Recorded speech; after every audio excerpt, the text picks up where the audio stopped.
17 years.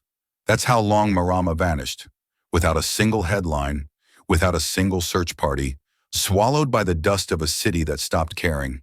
When President Ibrahim Traoré finally saw her again, sunburnt, barefoot, bent beneath plastic bags in silence, he didn't salute.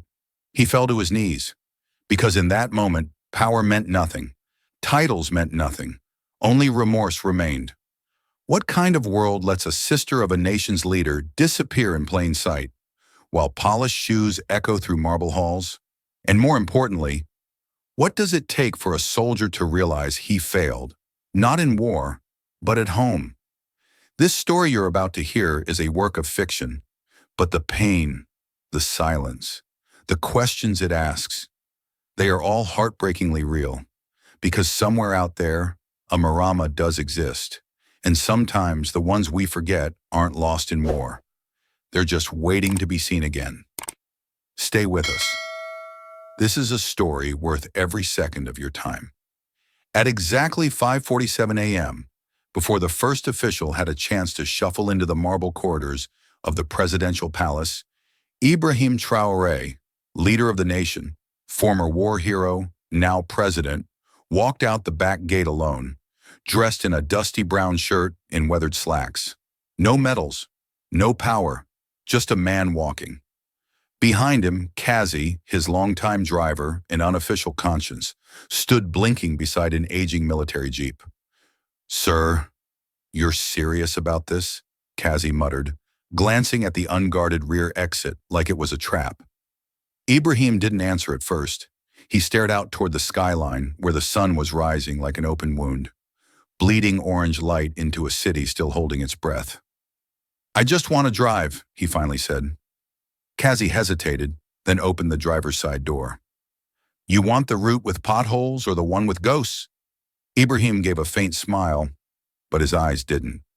"Ghosts," he said.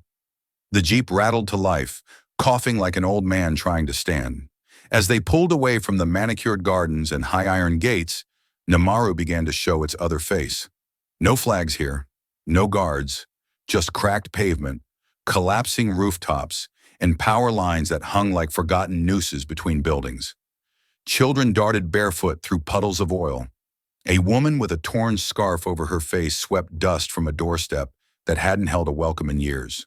The air was thick, not with smoke, but with silence, the kind that comes from too many stories never told. "Sir," Kazi said cautiously, watching the slums grow denser through the windshield, "you sure this isn't just boredom in disguise?" Ibrahim didn't respond. His gaze locked onto the alleys as if searching for something that hadn't yet decided to show itself. He hadn't worn this shirt since before the election. A gift from his sister, Marama. He ran a thumb across the frayed hem and let the name echo once in his mind. But only once. He had long learned that some memories were like landmines. You don't step on them unless you're ready for everything to come undone. Kazi turned into a narrow road where the buildings leaned in on each other like weary drunks. They passed a wall covered in flaking posters of Ibrahim's own face, his image half torn, eyes missing. He looked away. They drove in silence for several more minutes before something strange happened. Ibrahim leaned forward and whispered, "Slow down." Kazi eased off the gas. Then came a murmur, soft, nearly to himself. "Right. Take the next right." "No destination?" Kazi asked. Ibrahim just said, "Let the city speak." That made Kazi glance sideways. "With all due respect, sir, what do you think the city is going to say that your cabinet hasn't already screamed at you?" Ibrahim looked out the window and, for a brief second, his expression cracked. It was just enough to let something through. A weariness, maybe, or something heavier, like regret. "Sometimes the city only speaks," he said, when we stopped trying to listen. The jeep turned right, tires grumbling over ancient cobblestones. Ahead, a stretch of Namaru so broken, it no longer appeared on official maps. Here the air smelled of heat, rust, and things left behind. A goat lay sleeping in the middle of the street. A sandal flew out of nowhere, meant for a laughing boy, and struck the goat square on its side. The startled creature bolted into a laundry line, dragging a family's bedsheet straight into the dust. And for the first time that morning, Maybe in weeks, Ibrahim laughed. Not the laugh of a president, not the measured chuckle of a man in a suit. A real laugh, deep, unexpected, involuntary. Kazi turned sharply, eyebrows raised. Didn't think you still knew how, he said. But Ibrahim wasn't listening. His smile had already vanished. Because something, or someone, had caught his eye. A slumped figure, 20 meters ahead, barely more than a shadow hunched against a broken wall. Arms wrapped tightly around a bundle of plastic bags. A rusted thermos at her side. Hair matted like seaweed. Dress torn, once vibrant, now gray as pavement. The jeep crawled forward. Ibrahim's hand went rigid on the door handle. Kazi looked over. Sir, is something Stop, Ibrahim said, voice hollow. The jeep groaned to a halt. Dust swirled around them. The moment the car stopped, the world seemed to hesitate with it. Ibrahim didn't move at first. The woman was just ahead, slumped against a wall that looked as though it might crumble from the weight of time alone. Her knees were drawn tightly to her chest, arms wrapped around a bundle of plastic bags filled with what looked like scraps of paper. A bent spoon, a broken sandal. Her head was bowed, face hidden beneath a curtain of tangled hair and shadow. For all the noise in the street just seconds ago, children shouting, wheels clattering, life thrumming through cracked alleys, everything around them went impossibly still. The president's fingers flexed around the door handle. His breath caught in his throat. He wasn't sure why. She looked like so many others he had passed by before. Too many, if he were honest with himself. 1,000 faceless figures hunched against the margins of the city, erased by the blur of motorcades and closed tinted windows. Just another woman forgotten by the world. But something didn't let him look away. Ibrahim? Kazi's voice cut through the thick air, hesitant. Is that someone you know? Ibrahim didn't answer. He couldn't. His heart had begun to thump, not with fear, but with something slower, deeper, like an echo from a place long sealed. He pushed the door open and stepped into the street. The groan of the hinge sounded louder than it should have. The moment his boots touched the ground, time seemed to shift. The chatter from nearby windows faded, swallowed by the rush of wind and blood in his ears. He took a step forward, then another. 10 meters. The wind stirred. A scrap of paper blew past his feet. The woman didn't flinch. She sat unmoving, fragile and unmoved by the world's indifference. 8 meters. Something inside him shifted, recognition not yet fully formed, like the moment you know a dream is ending, but can't quite hold on to the pieces. 6 meters. Her fingers moved, just slightly. She lifted one hand and brushed the hair from her face, revealing a cheek hollowed by hunger, lips cracked and pale. But it was her jawline that stopped him. The line of her face, angled, familiar in a way that pierced him so suddenly it almost hurt. 5 meters. He blinked. The sun shifted behind the clouds, casting a softer light. Her eyes, though half closed, caught the glow. There was weariness in them, a distant fog. But something in their shape, something in the way they refused to surrender, sparked a terrible, beautiful memory. 4 meters. He remembered a girl chasing chickens through orange dust, laughing with a voice that bounced like music off clay walls. 3 meters. He remembered her hands sewing a lopsided doll for a scared little boy who wouldn't sleep alone. 2 meters. He remembered a kiss on his forehead, the press of a blue bag in her arms, and the words, "Be good, and never stop learning." 1 meter. Marama! The name escaped his lips, not as a question, not even as a call, but as a plea. A whisper thrown into the wind, desperate for a sign. A single word soaked in disbelief and longing and fear that maybe he was wrong. She didn't react. Not at first. Her face remained still. Her eyes blinked once, slowly, as though trying to process the shape of the man before her. Not his power, not his posture, but something in his gaze. And then, the moment. 7 seconds. That's how long it took. 7 seconds between his whisper and her slow, aching lift of the head. 7 seconds for the world to tilt under his feet. 7 seconds to see her eyes change. Ever so slightly, as if the fog parted just enough for something old to flicker through. She didn't speak. Her mouth opened, but no sound came. Her gaze wasn't one of joy or shock. It was quiet, unsure, almost afraid, as if the hope she'd buried so long ago might be playing tricks on her now, as if this was just another hallucination born of sun and sickness. He wanted to reach for her, but didn't. The space between them felt sacred, too fragile to breach. A torn scarf shifted beside her in the breeze. A thread from it fluttered across her arm like a ghost from home. They sat there, one man in clean clothes, one woman in the ruins of herself, staring across a chasm of years in silence. No music, no flashbacks, just breath and dust and eyes that used to see the same stars. And in that stillness, Ibrahim realized, this wasn't a reunion. Not yet. This was a reckoning. The kind that doesn't begin with words, but with seeing, truly seeing, someone you should have never forgotten.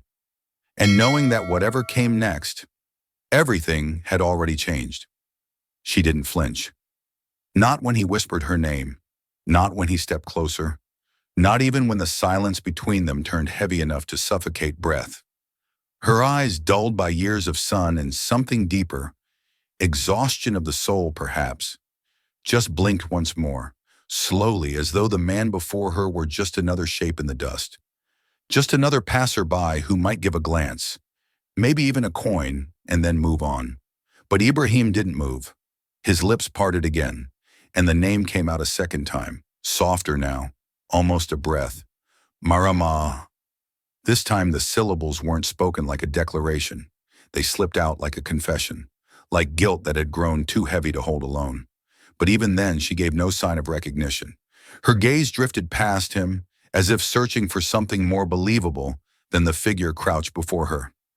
Maybe she had learned not to trust what her eyes saw anymore. He stood there, arms limp at his sides, unsure if he had the right to kneel. He wasn't a brother anymore. Not really. Not after 17 years of absence and silence. Not after allowing the world to bury her so deep in invisibility that even he, the man with a face on billboards, coins, and news broadcasts, had failed to notice. Slowly, like a man approaching sacred ground, Ibrahim lowered himself beside her. His knees cracked as they bent, the sound jarring in the quiet. His pants picked up dust and grit from the pavement. His back leaned into the same wall that held her up. And for the first time in decades, the wall didn't feel like a backdrop to power. It felt like shelter. No one spoke. Even Kazi, a few meters away, seemed to fade into the background. No footsteps, no questions, no movement. Just stillness. Ibrahim kept his eyes on the woman beside him, studying her as if she were a constellation he couldn't quite recognize. Familiar yet distant. Her cheekbones, sharper than he remembered. Her skin, uneven and marked by the kind of sun that doesn't just burn but erases. Her hair, once always braided by habit and care, now a tangled map of neglect. But beneath it all, hidden in the slouch of her shoulders and the curve of her hands, there it was. Her. The sister who once stood between him and the world. The girl who had shielded him from beatings and bad dreams. Who stitched his first doll and dared the boys in the village to mock him again. She had always been his armor, and now she looked like she had none left for herself. Still, she said nothing. Ibrahim didn't reach out, didn't try to touch her or force a reaction. The distance between them felt too sacred, too fragile, like one wrong move might shatter what little thread of connection remained. Instead, he sat in silence, not as a president, not as a general, not as a symbol, but as a brother who had missed the most important battle of his life, one that didn't involve soldiers or strategies, but simple presence, and he had lost. The dust swirled quietly at their feet. Somewhere down the alley, a kettle whistled in the distance, and a child's laugh echoed once, then was gone. Life continued around them, indifferent to what had been found, or what had been broken. And still she didn't speak, but she didn't move away either. And that, somehow, was enough to unravel him. Not in rage or tears or noise, but in silence. The kind of silence that speaks louder than any accusation. The kind that says, "You were supposed to be there." And Ibrahim, with his shoulders pressed to the crumbling wall, and his eyes fixed on a woman who hadn't yet remembered his name, finally understood. He had never really been lost, but she had, and now he wasn't sure if he deserved to be found. Long before podiums, before uniforms, before the silence of hospitals and the burden of regret, there was Fetica, a sun-drenched village where the earth was red like rust, and the air smelled of roasted millet and rain that never came. The days there didn't pass so much as stretch, lazily, from one orange sunset to another. And in the quiet between them, two children chased each other barefoot through heat and laughter. Marama and Ibrahim. She was 4 years older, wiser by 10, fiercer by 20. But to Ibrahim, she wasn't just a sister, she was the beginning and the end of the world he knew. He remembered how she would find the right kind of grass blade, flat, thick, green, and place it between their thumbs. She'd show him how to blow through it until it screamed like a whistle. The sound would startle the chickens and send the goats scattering, and both of them would collapse into giggles so loud the neighbors would peek out from behind their doors just to shake their heads. In the evenings, when the shadows grew long and the red dust turned golden in the last light, they would sit by the side of the small family hut, their legs stretched out, toes wriggling in the dry earth.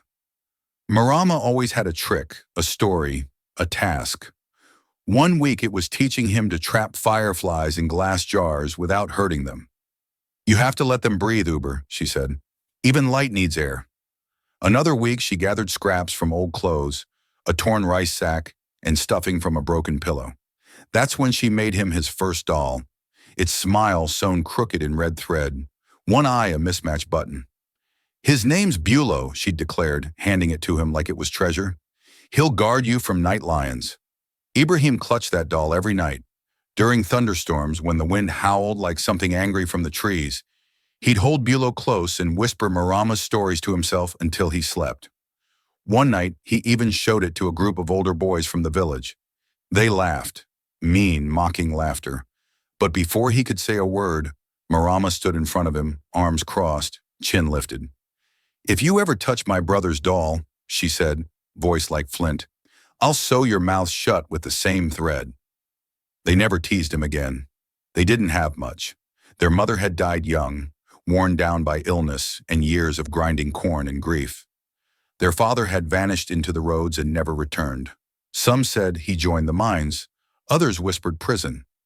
Either way, it was just the two of them, and even that felt like enough most days. They lived in a home of 3 walls and a curtain for a door.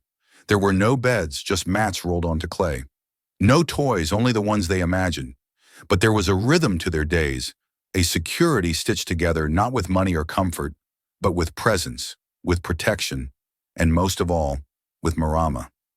She was always dreaming of being a nurse, of traveling to Namaru, of sending money back to fix the house. At night, they'd climb onto the roof, legs dangling over the edge, and she'd spin tales about magic trains that ran on moonlight and cities in the sky where people never had to be hungry. Her laugh was different back then, high, melodic, like it came from somewhere between the stars in her chest. Ibrahim didn't understand all of it. He just knew that as long as she was beside him, the world made sense. She filled the silence their mother had left behind. She made the dust sparkle when the sun hit it right. She was hope in a place that rarely offered any. And then one morning she packed a blue bag, kissed him on the forehead, and told him to be good. "I'll write," she promised, "and I'll send you books." Real ones, he believed her. Of course he did. She was Marama. He didn't know that was the last day she would leave as his sister, and return one day as a stranger in the dust. Dawn eased over Fetica like a pale orange hush on the morning Marama left. The village usually woke slowly. Roosters grinding stones, a kettle's first hiss. But that day everything felt perched on tiptoe. Marama, all of 17, had braided her hair the night before with green ribbons she'd bartered for soap. Now the ribbon flashed between coils of black like a small defiant flag. She wore her best dress, yellow once, now sun-bleached to the color of dry mango, and carried the blue cloth bag she had sewn from a fertilizer sack, its seams reinforced 3 times because she refused to let hope spill out on the road. Ibrahim, 12 and still more knees and elbows than certainty, followed her across the yard. Red dust already warmed under their feet, and the scent of charcoal clung to the air. He didn't understand the size of what was happening, only that something heavy pressed behind his ribs. Last night she had explained again. The rich family in Namaru needed a nanny, promised decent pay, maybe even a little for evening classes if she could keep spare coins. She spoke of clinics with real medicine, of streets with electric light. Her words sounded like stories she used to tell on the roof. Only this time she believed them were real. At the edge of the compound, their aunt waited beside a borrowed motorbike taxi. A battered machine wheezing oil onto the ground. The driver revved once, sending up a cloud that smelled of metal fatigue. Marama adjusted the strap on her bag. In it were 2 dresses, a tin cup, a packet of sewing needles, the small notebook where she tallied every coin, and a folded page torn from an old-school primer. Artery, breathe, circulation. Words she recited like a spell toward her nursing dream. Ibrahim kicked at a stone. "How long will you be gone?" It came out rougher than he meant. "Not gone," she corrected, crouching so their eyes met. On the other side of the road. You'll walk it one day, too." She placed a hand on his shoulder. Her palm was warm, calloused in spots where a needle had pricked too often. "Listen, Uber. Be good, and never stop learning." She squeezed once, as if sealing the instruction into his bones. He nodded, though learning felt abstract compared to the raw ache of an empty hut. He wanted to ask if the city had night lions, or if Bulow the doll would still work this far away. Instead, he blurted the first thing that burned his throat. "Write me." "I'll write," she promised, tapping the notebook tucked in her bag. "Letters and stories. Maybe prescriptions." She tried to laugh at her own joke, but it wavered midair. The aunt cleared her throat, urgency without unkindness, and handed Marama 3 coins for the road. Marama hugged her, then turned back to Ibrahim.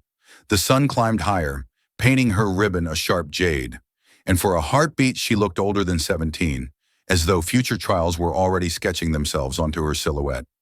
"Books," she added, stepping onto the bike's foot peg. "Real ones with pictures of places beyond maps. You'll see." He wanted to say he didn't need books. He needed her. But the engine coughed alive. Words drowned in the roar.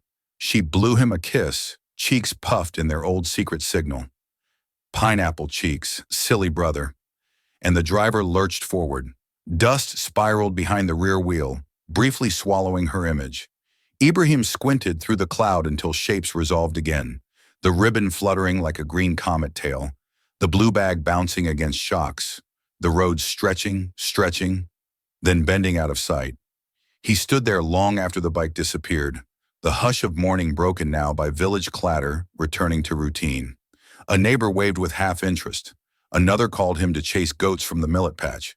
He drifted back toward the hut, kicking the same stone, rehearsing her last words in time with his steps. "Be good, and never stop learning." They sounded wise but also unfinished, as if a final line had been stolen by the wind. Days passed. He waited for the first letter, then weeks. When the rains finally came, heavy and celebratory, he watched streams carve new scars through red dirt and told himself city postal riders must hate mud. He carved tally marks on the inside of the hut wall, notches for mornings, until he lost count somewhere around 40. At night he held Bulow close, pressing its crooked thread smile against his cheek, whispering questions no doll could answer. Months blurred, harvests changed color. Eventually he stopped measuring time by likelihood of letters. He began measuring it by other markers. The first time he carried water alone, the day he fixed the roof leak, the afternoon he learned to sharpen a machete. Life, relentless, pulled him forward. What neither of them knew, what no one in Fetica could have guessed, was how quickly a promise can drown in a city's undertow. They believed distance was a road you crossed twice. That goodbye was only the middle syllable of "see you soon." And because they believed it, they did not recognize the moment that hope slid quietly into the shadow of never. Years later, Ibrahim would remember that motorbike kicking dust into the sunrise and realize, farewell is safest when it carries the certainty of return. The tragedy was not that Marama left, it was that the world taught them both too late. Sometimes roads don't bend back home. Sometimes they swallow the ones we love and hand us only silence in return. The city didn't swallow Marama all at once. It began slowly, like light fading at dusk, so gently that she didn't realize she was disappearing until it was too late to turn back. Namaru was louder than she imagined, not just the clatter of buses and market bells, but a deeper kind of noise, the hum of indifference. Buildings taller than anything she'd ever seen in Fadika crowded out the sky, and everyone seemed to walk faster than time. For the first few weeks, she believed she could keep up. She was 17 and full of direction, with coins stitched into her dress hem and dreams tucked neatly between the pages of her notebook. The family in the high quarters who hired her seemed kind at first, a large villa with pale tiles, a shaded veranda, and children who screamed when they didn't get mangoes peeled the right way. Marama rose before dawn, scrubbed floors that never looked dirty, and sang lullabies to restless toddlers. She sent money home through a distant cousin, always including a note for Ibrahim, even if she wasn't sure it would reach him. She kept receipts, tallied every cent, and tucked aside a few coins each week for the nursing program she'd read about at a church notice board. 2 years passed like this, hard but steady, until one evening a bracelet went missing. Gold with blue enamel. The mother screamed first, then the father. A search followed, through drawers, bags, under beds. The bracelet was found in a waste bin near the kitchen. Marama hadn't touched it. She said as much calmly, her hands trembling. But calm doesn't carry weight against power, especially not when your accent reveals your village origin or when you sleep in the maid's corner without a lock on your door. They fired her the same night. No severance. No last month's wages. Worse, they kept her papers. The tattered ID she had carried from Fedika. The reference letter from the priest who vouched for her. "We'll mail them," they said, but no address was taken, no number exchanged. Without them, she became a shadow. She knocked on offices the next morning. A woman at the local civil bureau asked for proof of identity. "You need papers to request papers," the clerk said flatly, as though reciting scripture. "Try your employer."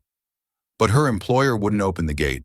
From the second-floor window, one of the children, the one she'd rocked to sleep for months, watched her with curiosity, as if trying to place her.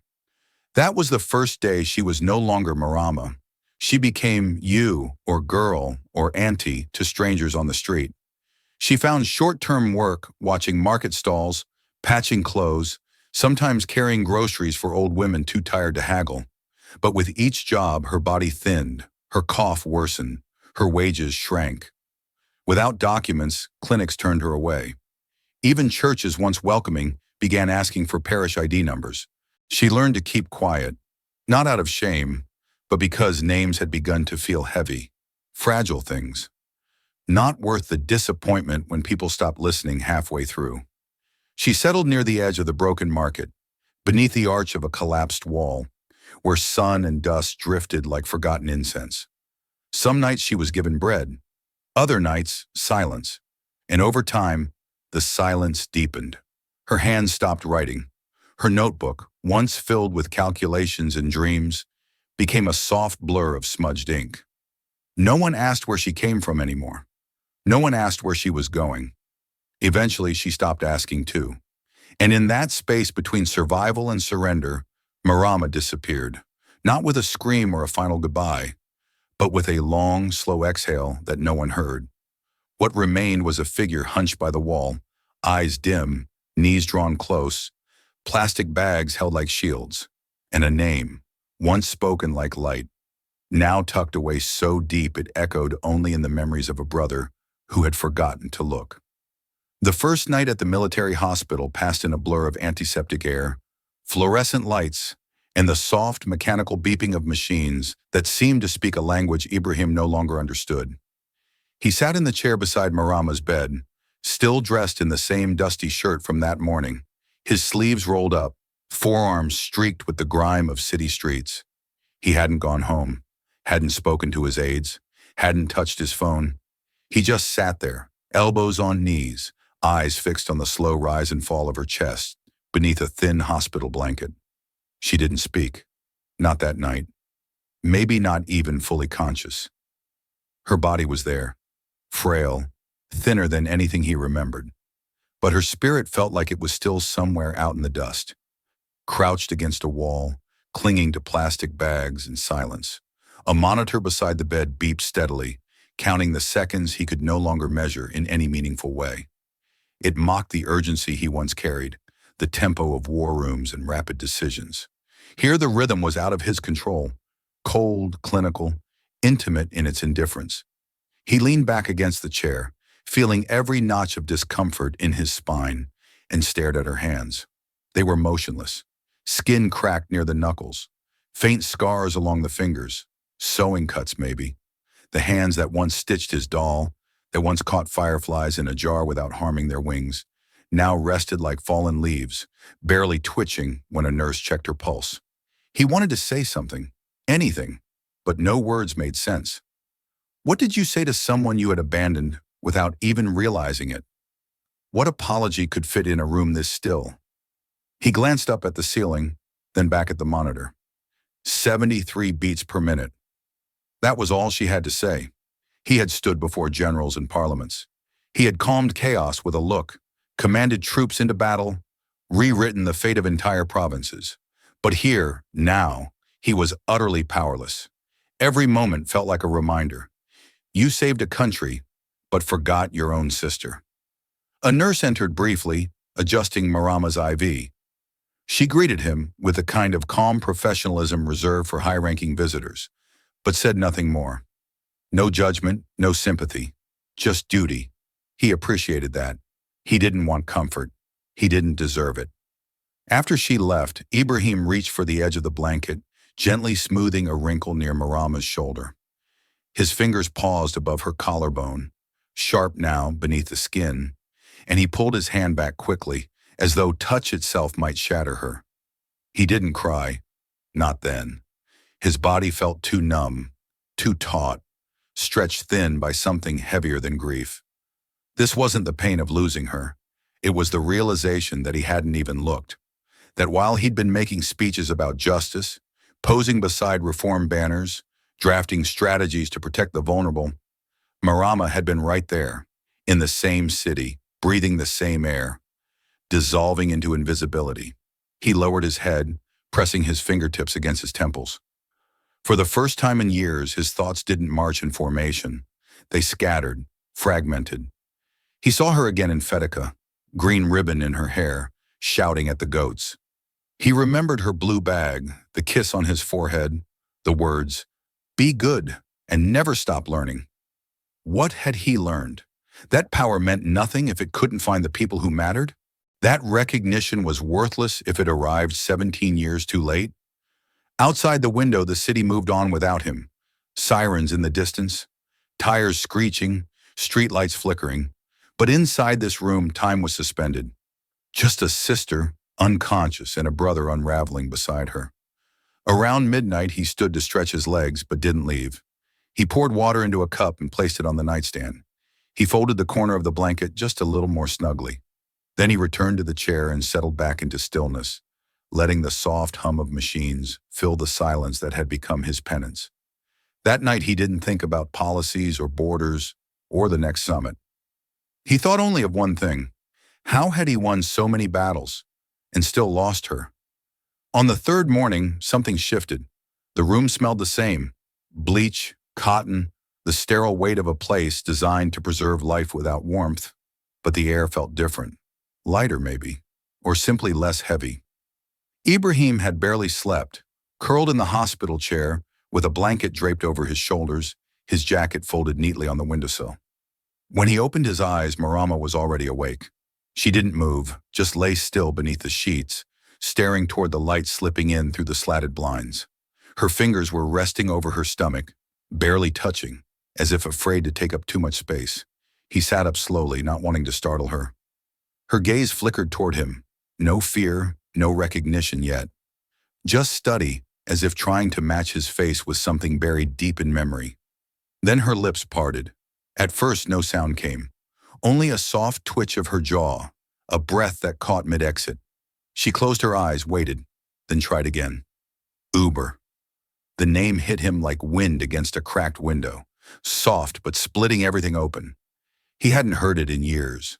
Not from anyone. It wasn't just a nickname. It was a time capsule, a fragment of who he used to be, before campaigns and committees and chain of command meetings. Only she ever called him that. Ibrahim leaned forward, heart thudding. "Marama," he whispered. She didn't respond to her name, not with a smile or a nod, but something flickered in her eyes, something slow, cautious, like a match reluctant to catch flame. For a while, neither of them said anything. She blinked slowly, as though her thoughts had to travel a great distance before reaching her mouth. He waited, afraid that even a breath too loud might push her back into silence. Then in a voice like dry paper, she said, "I saw you once." Ibrahim's breath caught. You did." She nodded slightly, her head barely shifting on the pillow. "It was years ago, maybe 6, 7. I was walking past a government building. There was an announcement taped to the wall. Your face, uniform, medals. So many people staring at you." He didn't speak. He couldn't. He knew what she would say before she said it, and yet it pierced anyway. "I stood there for a long time," she continued, voice trembling but steady, "just looking, telling myself I should go in, ask someone, say your name." His hands curled into fists on his lap. "But then," she paused, eyes tracing the ceiling, "I thought, why would someone like that remember someone like me?" Her words were not meant to wound.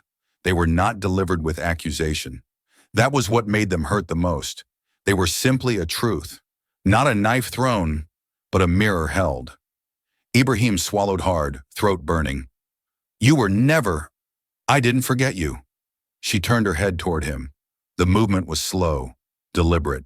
"Didn't you?" she asked, not harshly, not bitterly. Just a question. A question so honest, so quietly devastating, it left no room for defense. He looked away, his jaw tightening. A war general could prepare for betrayal, invasion, chaos. But not this. Not the moment when your own silence becomes the enemy. He had told himself over the years that she must be doing well somewhere. That someone would have told him if something had happened. That surely if she needed help, she would have come. But need doesn't shout in the places where dignity goes to die. And Marama, she had always protected him from pain, even at her own cost. "I walked away," she said, softer now, eyes distant, "back into the street, told myself it didn't matter, that you had your world, and I had mine." The words landed between them like a folded piece of paper never delivered. He reached for her hand, stopped midway, and instead placed his palm flat on the bedsheet. "I'm sorry," he said finally, voice thick. Marama didn't reply. She didn't need to. The apology wasn't for her forgiveness. It was for his awakening. Because in that moment, he understood. She hadn't just been invisible to the world. She had been invisible to him. And there is no blindness more unforgivable than the one we choose when looking feels too uncomfortable. She turned back to the ceiling. "I'm tired," she whispered. He nodded and adjusted the blanket gently over her shoulder, this time not flinching from the closeness. "Then rest," he said, voice trembling. "I'll be right here." But inside, a war was raging louder than any he'd ever fought, because for the first time in his life, he knew exactly what he had failed to protect. And it wasn't the country. It was her. Hospital was silent, but his mind was not. That night, long after the nurses had dimmed the hallway lights and the last mechanical sighs of the building settled into stillness, Ibrahim sat alone at a small desk in the room just down the hall from Marama's. The lamplight threw a cone of gold over his hands, over the file folders he hadn't opened, over the notebook he hadn't touched since the day of his inauguration. Outside, the city exhaled, a mix of tired engines and tired people. And far in the distance, a siren wailed with no one listening.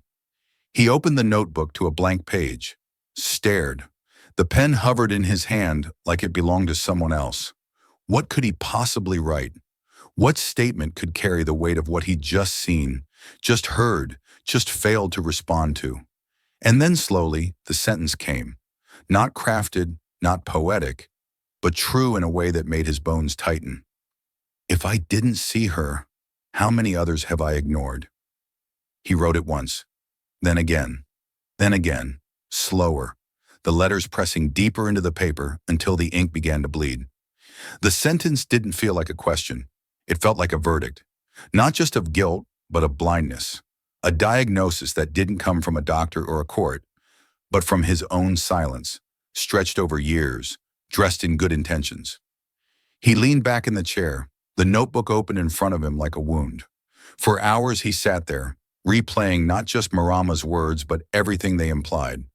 She had stood beneath his photograph, not in awe, not in pride, but in doubt.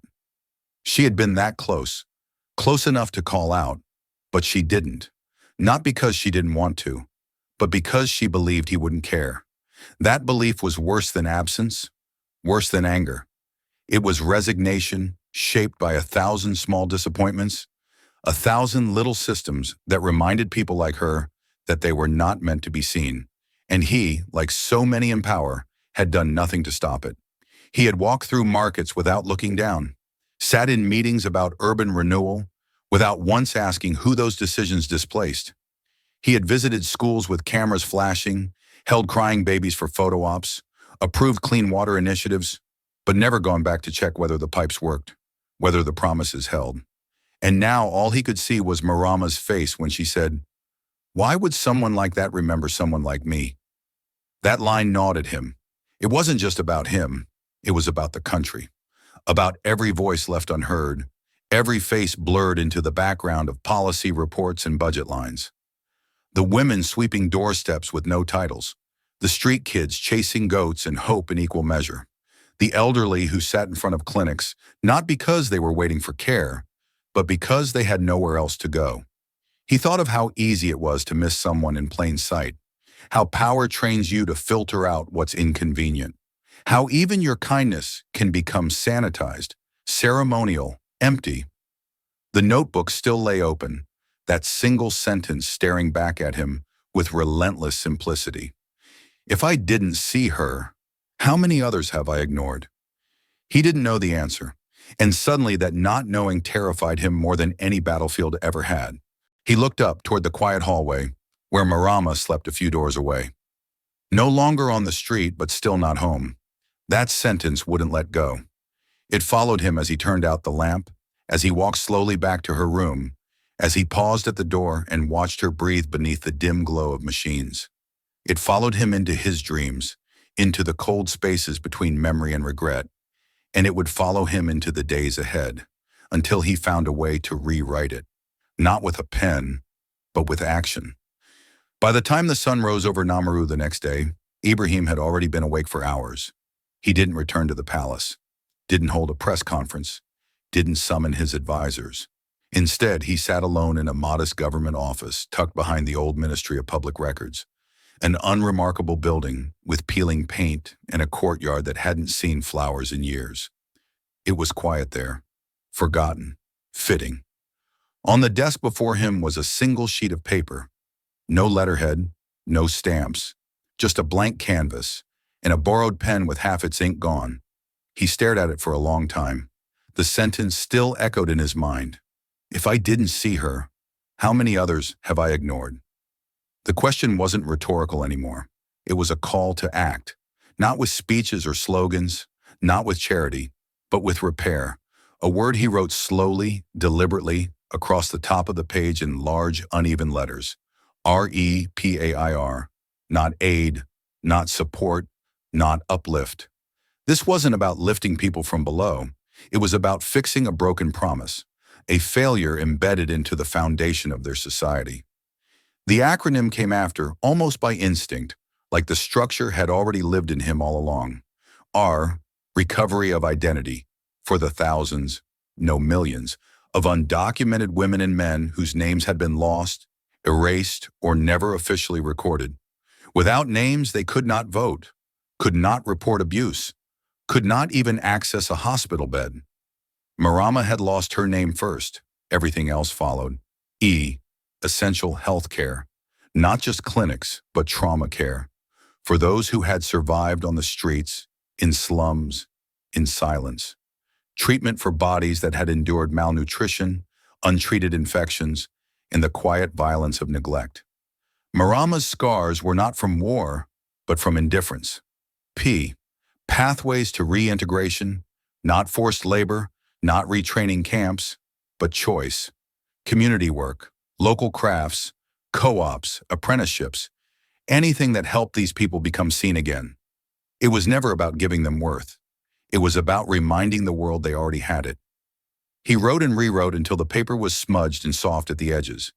The page became cluttered with crossed-out lines, margins filled with scribbled phrases. Dignity, not pity. No more forgotten corners. This is not a favor, it's a correction. At the top, just under the title, he wrote a single line in block letters. This is not charity, this is accountability. His hand paused there, trembling slightly. This would not be popular. It would cut across departments, expose inefficiencies, question long-standing systems. It would demand the government admit something no bureaucracy ever wanted to say aloud. We failed you. And we knew. But he didn't care. He wasn't thinking about headlines. He was thinking about that moment, 7 seconds in the dust, when he almost walked past his own sister and didn't recognize her. He was thinking about her voice when she said, "What's the point of calling someone who forgot me?" He stood from the desk, the page still clutched in his hand. The plan wasn't perfect. It didn't need to be. It just had to start. It had to move. It had to become real. He took the back stairs out of the office and walked alone across the empty courtyard, the early heat already lifting from the stone. A gardener passed him and nodded politely, not realizing he had just walked past the president of the country holding a blueprint that could change its soul. Back at the hospital that evening, he didn't show the page to Marama. Not yet. She was sleeping, her hand curled loosely beside her pillow, a faint smile softening her jaw. He sat by her side, as he always did, and slipped the page back into his jacket. It wasn't time to speak about it, not until it was real, until bricks were laid and rooms were opened and doors were left wide for those who had long forgotten what it meant to belong. But in that moment, sitting beside his sister, Ibrahim made a promise, not just to her, but to every woman like her, every man like her, every child lost to paperless shadows and institutional silence. This wouldn't be his redemption. It would be theirs. The marble-tiled hallway outside the council chamber echoed faintly with the sound of polished shoes and shuffling papers. Inside, a heavy air of routine, bureaucratic anticipation clung to the room like old smoke. Ministers, auditors, program heads, and legal advisors, 42 of them, sat in orderly rows behind gleaming oak desks. Laptops open, pens ready. Most had already assumed this meeting would be another round of vague reform rhetoric, something ambitious in name, diluted in practice. They were wrong. The double doors opened, and President Ibrahim Traoré entered alone. No entourage, no policy team. Just a folded page tucked inside his jacket and an expression so unreadable it quieted even the usual murmur of side conversations. He wore no medals, no uniform, just a gray shirt, sleeves rolled to his forearms, dust still clinging faintly to the creases near his cuffs. He walked to the center of the chamber and stood at the podium. There was no digital screen behind him, no projector warming up with stats and infographics, no binders, no printed handouts. Just silence. And then he began.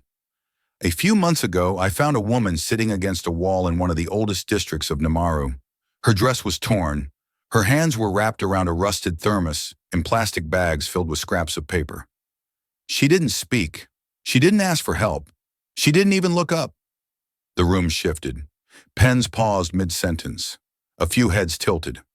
I sat beside her, and for a long time, she didn't move. Neither did I. I thought she was just another person the city had forgotten, until she looked at me. And in that moment, I saw something that broke every part of me I thought was strong.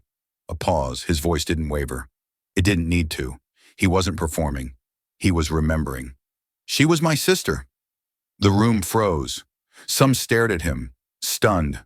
Others looked down instinctively, unable to hold the weight of those words. Not one person typed. Not one whispered. The sentence fell like a stone into the still water of their collective complacency, and the ripples reached everyone. He didn't follow up with data. He didn't show a pie chart. He didn't need to. Her name is Marama. 17 years ago, we said goodbye in a small village. She left for the capital with dreams of becoming a nurse, And then she disappeared. Not because of war, not because of crime, but because of silence. Because when her employers accused her of theft, they took her papers, her name, her access to justice, and the system didn't ask questions. He took the folded paper from his pocket and placed it on the podium without opening it. I didn't know she was gone, because the system didn't mark her as missing. It didn't see her. I was the president of this country, and I didn't see her. He exhaled slowly, his eyes scanning the room, not accusing, not pleading, just asking them to bear witness. If this can happen to my own sister, how many more have we overlooked?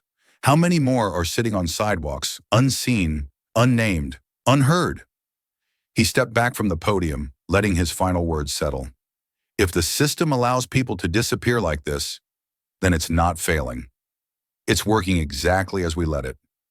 Stillness. It stretched into something deeper than silence. No questions, no rebuttals. No one coughed or shuffled papers or even reached for water. They weren't thinking like economists or ministers anymore. They were thinking like brothers, like daughters, like human beings. One advisor, known for his meticulous scrutiny of budget lines, simply nodded. Once. Another, a hardened legal officer who rarely showed emotion, tapped her pen against the desk and blinked away something behind her glasses. Ibrahim didn't elaborate, didn't propose funding numbers or campaign timelines. He left the page where it was. It contained the details: repair, its 3 pillars, its urgency, but none of that mattered if the room wasn't ready to feel the truth behind it. He stepped away from the podium and returned to his seat at the back. No fanfare, no applause. The council did not vote.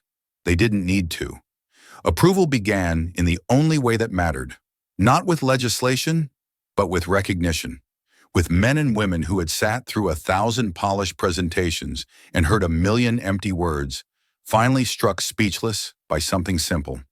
A brother finding his sister and realizing it was the country that had lost her first. There was no ribbon cutting, no marching band, no flashing cameras or oversized scissors glinting in the sun. When the gates of the first lighthouse center opened just south of Namaru, it happened in near silence, except for the gentle creak of the wood and the faint rustling of neem trees lining the dirt path. Ibrahim arrived alone, on foot, just before dawn. He wore no uniform. His shoes were dusty. The guards at the outer road had not been notified, and when one recognized him, he simply raised a finger to his lips, asking for silence. This place, he understood, was not his moment. It was theirs. The building was small, single-story, painted in sun-washed beige with no markings except a wooden sign above the entrance. The lighthouse. No emblems. No political slogans. Just a name. One meant not to shine outward, but inward. To illuminate those the world had stopped seeing. By mid-morning, the first women arrived. They came slowly, almost hesitantly. Some carried cloth bundles tied at the corners. Others brought children clinging shyly to their sides. A few had nothing at all. Not even shoes, only the weight of years written across their backs and eyes, dulled by too many closed doors. There was no registration line, no interrogations.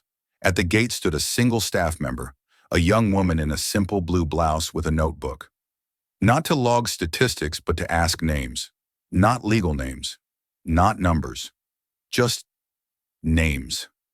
Inside, the space was spare but welcoming.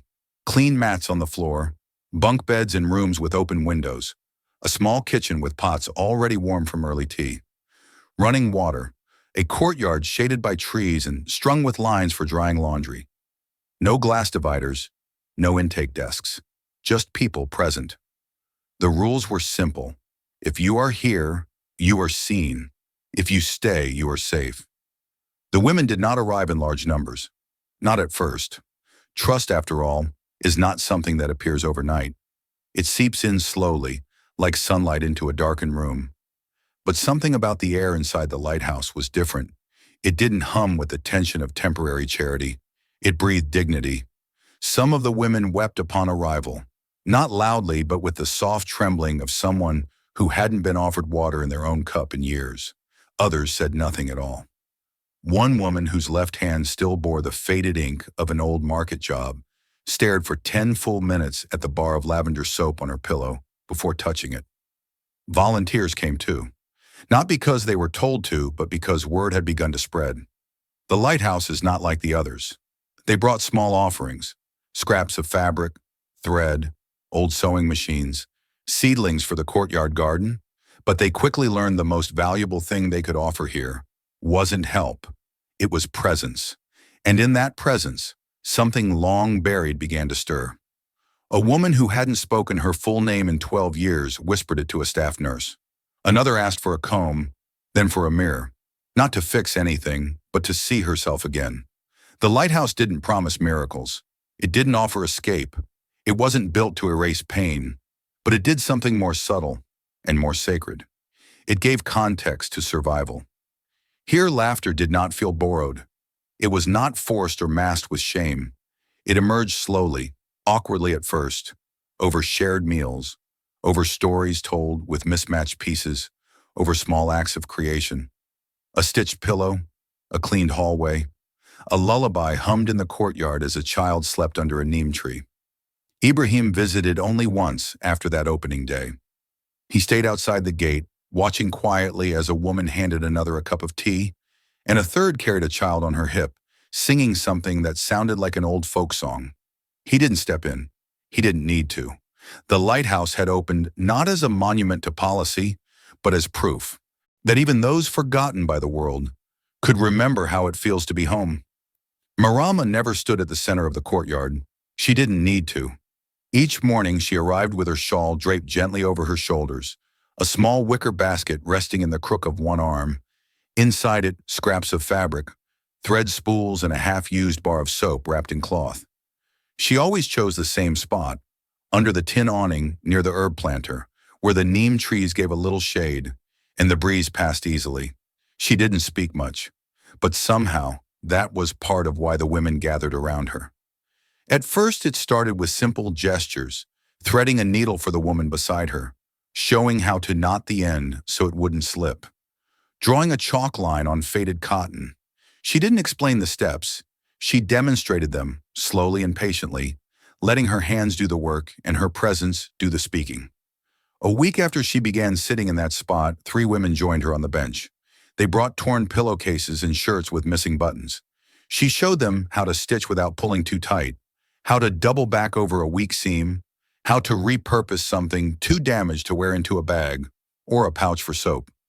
Her fingers moved with the quiet certainty of someone who had learned by necessity, not in school, but in kitchens and under lantern light in Fadika. Soap came next. The staff had brought in basic supplies: ash, palm oil, dried herbs. Marama recognized the setup immediately. Without asking, she began to measure by instinct. A handful of ash sifted fine, a slow pour of oil stirred with a wooden stick, a pinch of dried baobab leaf for scent. When the first batch hardened, she carved it into imperfect squares with a table knife, smiling faintly when one crumbled.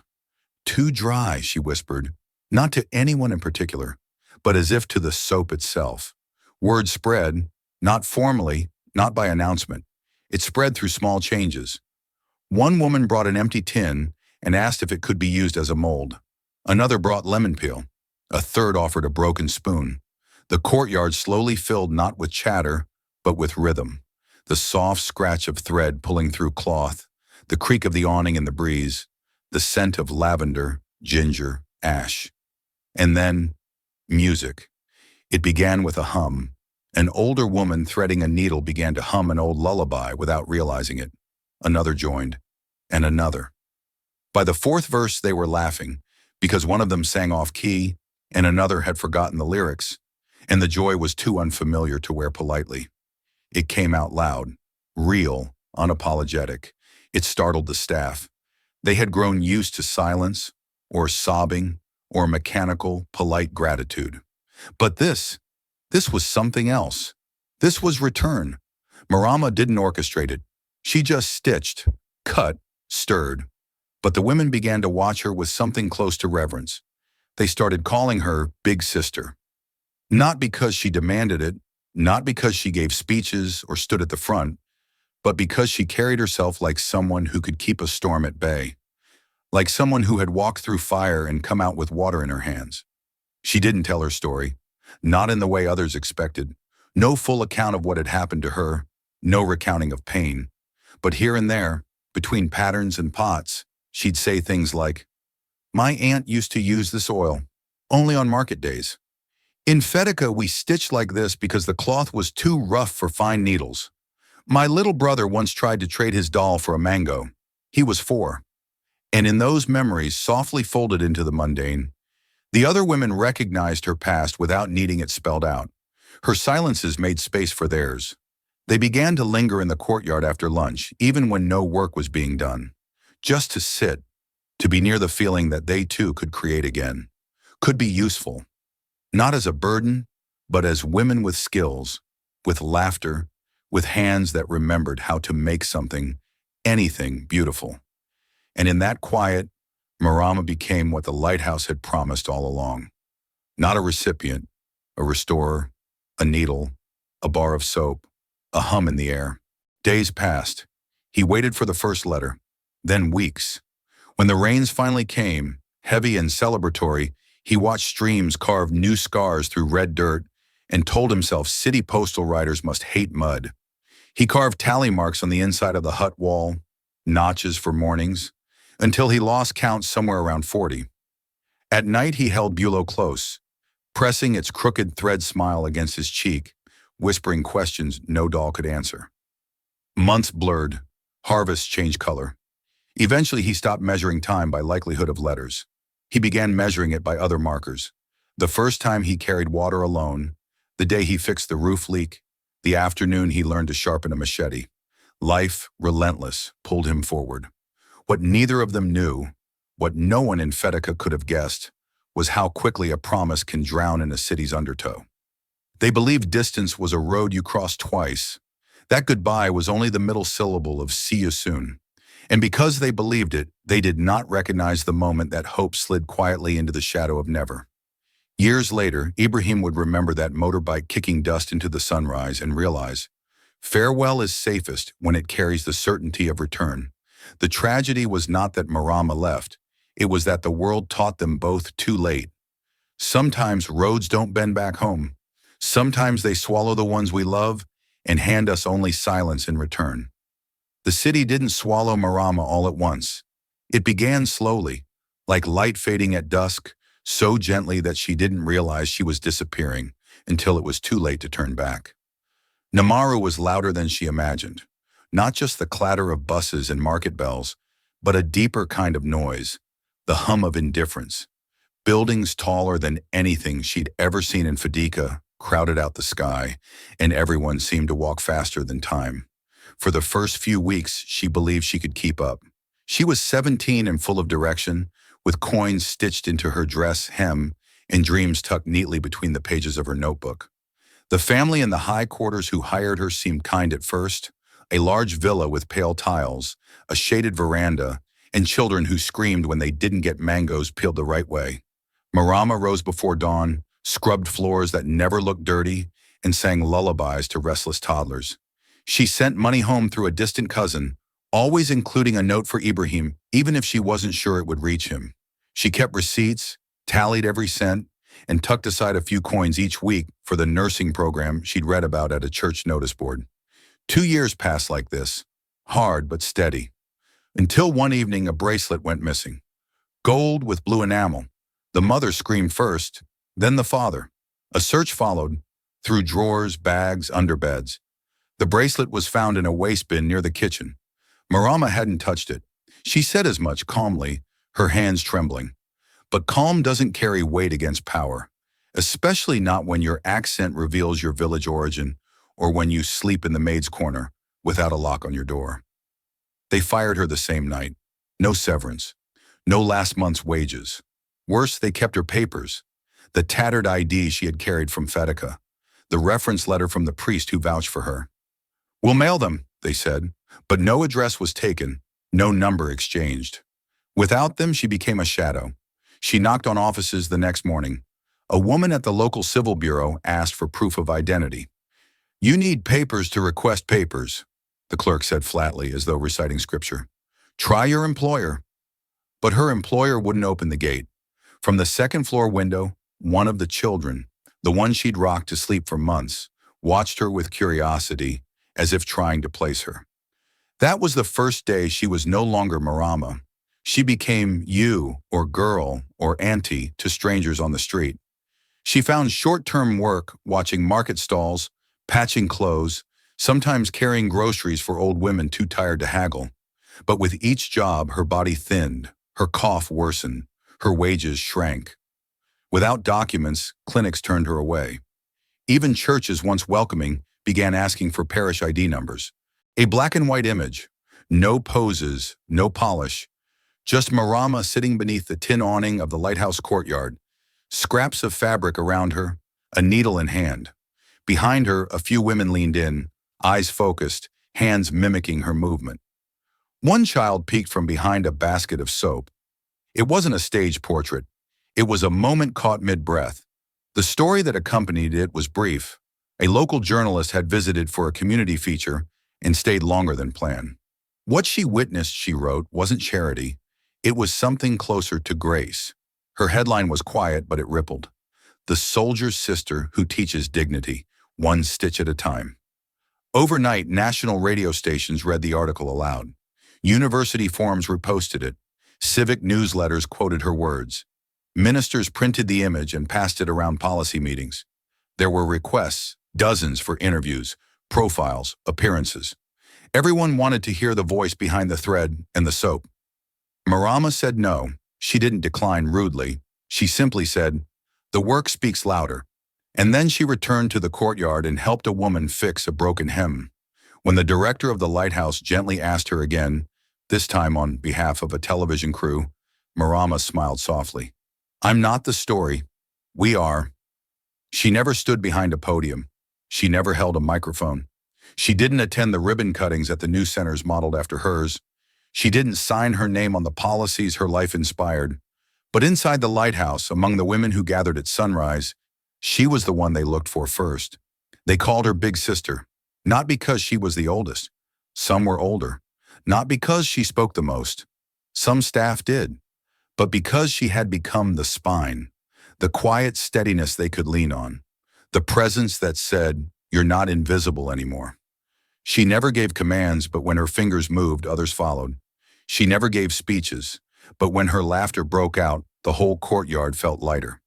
When she sat with someone new, wordless and calm, that woman stayed. She stayed and returned the next day and the one after that. Outside the lighthouse, her name began to appear in reports and planning documents, not as a token, but as a foundation.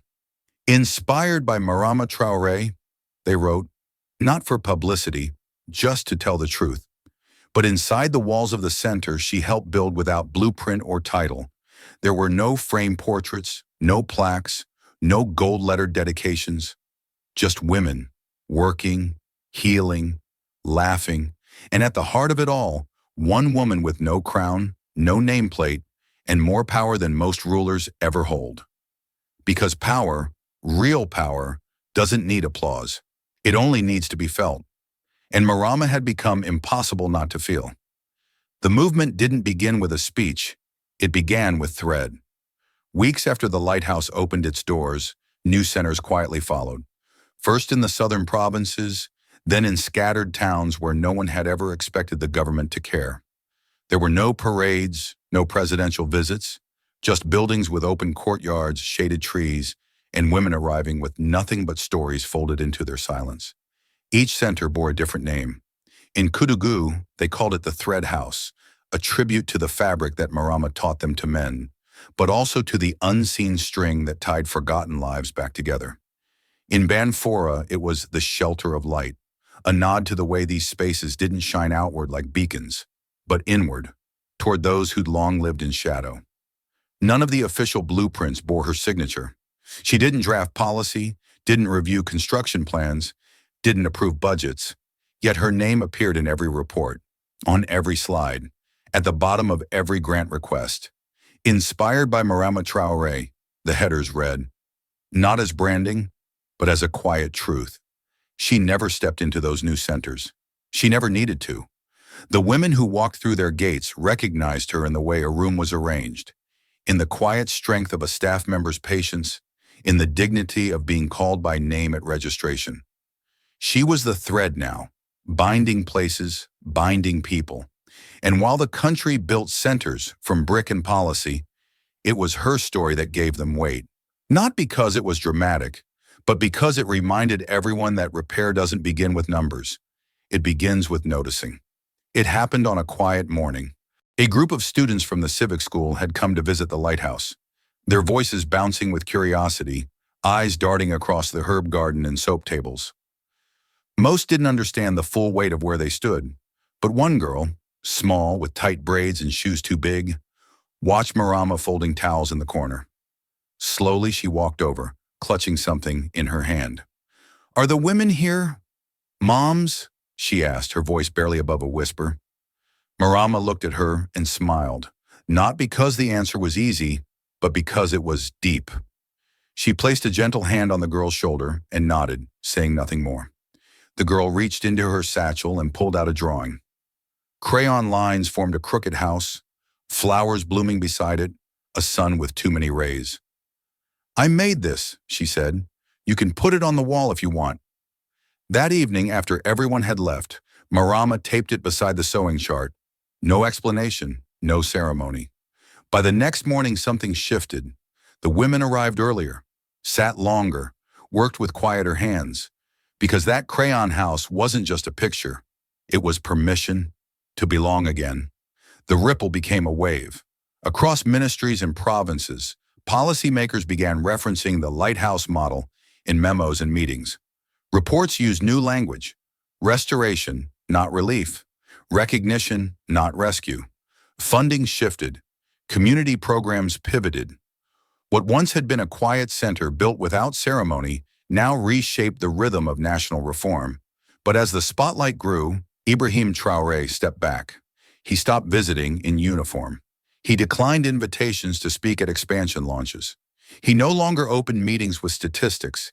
He simply listened. Because he understood now, this movement didn't belong to him. It belonged to the women who had been forgotten and chose to return, to the hands that learned to sew again, to the voices that dared to sing after years of silence. It belonged to Marama and all the others who'd never asked for power, but became powerful the moment they were seen. So while others discussed strategy, Ibrahim sat on a quiet bench behind the lighthouse, sometimes helping carry tomatoes, sometimes saying nothing at all. He had once believed power came from commanding applause. Now he knew the truth. Real power is the kind that steps aside, so others can step forward.